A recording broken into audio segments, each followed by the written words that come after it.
We're going to talk about ADHD as an early childhood coping strategy. It's really a trauma response. For those of you who were brought up in toxic, narcissistic family dynamics growing up, it really becomes the only way that you can survive. Let's get into it. My name is Kevin, and this is Run free and dive into the sky. Now, before I do continue, let me remind you that I'm here to support you. Down in the description box, right below this video, you'll find access for one-on-one appointments with me. I do take telephone calls and video calls through Zoom, FaceTime, and WhatsApp, so you don't have to navigate narcissistic abuse alone, especially those of you who are ADHDers or squirrel people. I'm here to support you, being one of them myself. Let's get you on the right path. Let's help you to harness these special gifts that you have, that you call ADHD. Allow it to help you navigate relationships, to stay out of toxicity, stay away from narcissistic people, and step into your power. We've got a lot to talk about, so let's get into this. Come on, we got stuff to talk about. First ADHD symptom, otherwise known as a coping mechanism, that I'd like to talk with you about is lack of focus. Primarily a lack of focus when you're talking with somebody, especially somebody who is an authority figure, teacher, boss, perhaps your husband, and in a lot of cases, even a wife. But this authoritative figure, primarily when they have something to gripe about, complain about, or want answers to, you have a unique and profound ability to be present in the moment, stare at them, watch them talk to you, yet mentally be checked out. And oftentimes they could be like, did you hear a damn word that I said? And you're like, yeah, something about something else. And they're like, you're not even listening to me. And if you're honest, you'd say, yeah, you know what? You're right. I'm standing here, I'm looking at you, but I'm not present. I am not paying attention to a word that you're saying. It's not that we are unable to focus on something. As a matter of fact, the final symptom I'm going to talk about is what's called hyperfocus. But when it comes to conversations we don't understand, things we don't know how we can contribute to the conversation, things where we feel talked down to, things where we feel aggressively looked at or viewed, we're going to check out mentally and emotionally.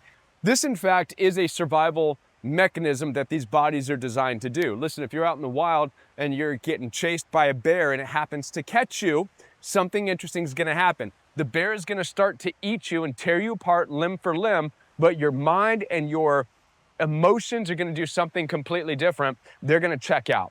It's almost as if God has designed these bodies with a mental, emotional, spiritual escape hatch that allows us to detach from the body in a strange way, so we're no longer present in a horrific experience, because it's the only way to subdue the pain of that moment. This, my friends, is the beginning stages. This is the birth of the ADHDer's lack of focus. When I was brought up, I had a very abusive stepfather. Very abusive, yelling, screaming stepfather, kind of the same as my in-laws. Would storm around the house yelling and screaming. Now I was third, fourth grade? I couldn't go anywhere. And so early on in life, and by the way, this was prior to me being diagnosed with ADHD. This is why I know it's true. Early on in life, I learned that if I just stood there and looked at him, unemotional, didn't say anything, just pretended like I was strong and tough and stood there but mentally checked out, not even listening to the words coming out of his mouth. And I can remember his face would shake and his spit would come out of his mouth, but I didn't hear a word he said. Now, I had an interesting conversation with a good friend of mine, Candace Vandell. She's in the space of healing. I've done a collaboration with her on some podcasts. I was having a conversation one-on-one with her, and I told her about this experience that I used to have when I was a young kid, how I would stand there and stare at him, but emotionally and mentally be gone. And I thought that I was strong for doing that. And Candace said, Kevin, that's when you abandon yourself. And I never looked at it that way, but she's absolutely right. You see, young kids learn to abandon themselves with overbearing parents and step-parents. They learn the art of self-protection through being physically present, but mentally and emotionally checked out. It's the same thing that people who experience rape deal with. physically present, mentally and emotionally checked out. Now, this issue, this inability to focus, does transform and follow you through life. It becomes easier, it becomes an ingrained part of your survival strategy, your defense mechanism. You master the art, so to speak, of being able to be physically present in any situation, but mentally and emotionally checked out. The second symptom that I want to talk to you about is that of being easily distracted. This quite literally is the whole squirrel type of a thing. It means you're hyper aware. And growing up in a toxic environment with narcissistic family members, you had to develop this at an early age.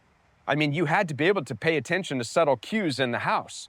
You had to listen to the sound of even the footsteps of your narcissistic father or stepfather or mother to see or to understand where they were in the house and whether or not they were angry. And yes, believe it or not, you learned at an early age to tell the difference just by listening to the footsteps as to whether or not somebody was angry, somebody was on a rampage, somebody was raging.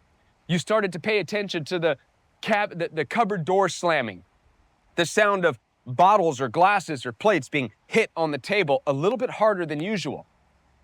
All of these things developed a hypersensitivity, a hyper-awareness, a hyper-vigilance, if you will, and this translates later in life to distraction. You can be having a conversation and peripherally, out of the side of your eye, you're gonna see a squirrel. Your body doesn't necessarily always use your coping strategies in the times in which they're needed. Because it's so ingrained in you to be hypervigilant and hyper-aware, you could actually be having a good conversation with somebody later in life and you're still gonna be like, squirrel, right? I could be working on this video right now, which I am, and this often happens to me, and it's something I'm still wrestling with, and I could hear a noise off in the distance. I could see people walking over there peripherally, and there's always the urge to be distracted. It pulls my focus. Again, it's the hypervigilance, it's the hyper-awareness of what's around me, of what's surrounding me, of the noises. Now, for the longest time, this actually impacted my video content creation. There's many videos that I would start and stop and start and stop and redo simply because I couldn't stop allowing myself to be distracted, okay? A lot of times people would say that's just a part of ADHD. That means you're ADHD. It's a coping strategy. Now, I definitely don't want to fall in this water, but we're going to talk about the third and final symptom of ADHD or coping strategy to a narcissistic toxic upbringing, and that happens to be your hyperfocus. This is something that a lot of people don't like to talk about when it comes to ADHD. As a matter of fact, it kind of contradicts the whole ADHD thing, the whole hyperfocus. Like, how can somebody have a difficult time paying attention yet go into a mode of hyperfocus? How can somebody who is easily distracted suddenly become hyper-focused? Like right now, I'm hyper-focused on this video even though there's a army running right behind me. But I'm staying hyper-focused right here with you, right? Hyper-focus, what is it? Hyper-focus is your ability to dive into something, a situation, dive into something at work, and dive into a project, and nothing distracts you. As a matter of fact, you use it as an opportunity to shut the world out, shut everything else out, like nothing else matters. All that matters is your task at hand. All that matters is your project. And you're able and you're willing to tell anybody to go away, to leave you alone. Somebody wants your attention, nope, you're locked in. And when you're in this mode of hyperfocus, wow, you can accomplish amazing things, right? Some of my best work comes from being hyper-focused in that given moment. Some of the writing that I'm working on right now, the book that I'm working on called Revelations, which is going to be out at the end of this year, and I'm super happy with it. A lot of it comes from hyper-focus. I'm so hyper-focused, as a matter of fact, on the writing that I'm not even aware of how emotional it is. Now, I've had an opportunity to read some of the passages out of my book to my membership group, and I actually start crying when I read it back. But when I'm writing, I'm so hyper-focused that it's not emotional, I'm just writing. So what is hyper-focus anyways? What makes us do that? It's the same concept as being distracted. It's the same concept of not paying attention, but it's the opposite. It's becoming so focused on something that you shut out all the negativity and the toxicity. It's an ability to hide away in your task. When you're in a task, hyper-focused, you're safe. You're safe from the world around you. You're safe from the demands. You have an excuse not to pay attention to the cruel, nasty mother or father or stepfather. And after all, you're not doing anything wrong. You're staying busy. You're focused. So it's doing two things. It's shutting out the negativity. It's shutting out the noise. And it's keeping you in a safe space of not doing anything wrong. So there's a lot that goes into your hyper-focus as a coping strategy. Does this make sense to you? How hyper-focus is a coping strategy. It allows you to hide away. It allows you to stay busy. It's a form of distraction to keep you out of certain situations. You kind of are in this place of leave me alone, I'm busy. When really, you don't want to deal with toxicity. You don't want to deal with negative people. You just want to stay locked in. So do you see, these coping strategies that ADHDers have are actually beautiful things that if you can understand how to harness them, you can use them for your benefit. Now, what do you do about this hyper-focus? Well, to be honest with you, I think it's a great thing. I'm in a form of hyper-focus all the time, and I absolutely love it when I'm in hyper-focus. It allows me to shut out the noise. How many of you have heard of just shutting out the noise in life? If you were to ask me, I'd say we need to be better at shutting out the noise. That's where we accomplish our greatest work, is when we shut out the noise. So don't be mad at yourself for falling into hyper-focus. Be proud of that. And again, in a healthy relationship, you could be able to vulnerably tell somebody, hey, I'm in a mode of hyper-focus. I'm shutting the world out. I don't want to listen to the noise. I don't want any drama. I don't want any toxicity. I don't want any negativity. I want to focus on my work at hand. And when I'm in this moment and I'm locked in, that's exactly what I'm doing. I'm silencing the noise around me in the world, and I'm focusing. A healthy person's going to understand that. A healthy person's going to say, all right, let me give you your space. Because they understand, just like you and I understand right now as I'm talking about this, that there's a time limit on it. We don't spend our life in hyper-focus. We go into this mode of hyper-focus, we shut out the noise, and then when we're done, we get up and we're ready to go play again. So in a healthy relationship, they're going to understand that. They're going to give you your space to hyper-focus. They're going to leave you alone, and they're going to be there for you when you're ready to play. And I don't mean this in a selfish way, right? Like, it's not like you get to act like the world revolves around you, and when you want to shut everybody out, they have to pay attention, and when you want to play, they have to be ready for you to play. No, that's not what I'm saying. All I'm saying is that it takes your authentic vulnerability to be able to say, yeah, I go into modes of hyper-focus, so we need to plan around that, right? I know that I'm going to go and do some work done. There's nothing wrong with starting to schedule this stuff out. Set certain times out of your day to go into hyper-focus. And now it might not work because as an ADHDer, you don't really have control over when you go in hyper-focus. Sometimes it just comes to you, and other times you can't focus on anything at all. Again, this takes an authentic understanding on your behalf to understand this coping strategy that you have in life, this coping mechanism, this trauma response, if you will. It takes your ability to understand it, and it takes your ability to authentically express it to those who care about you.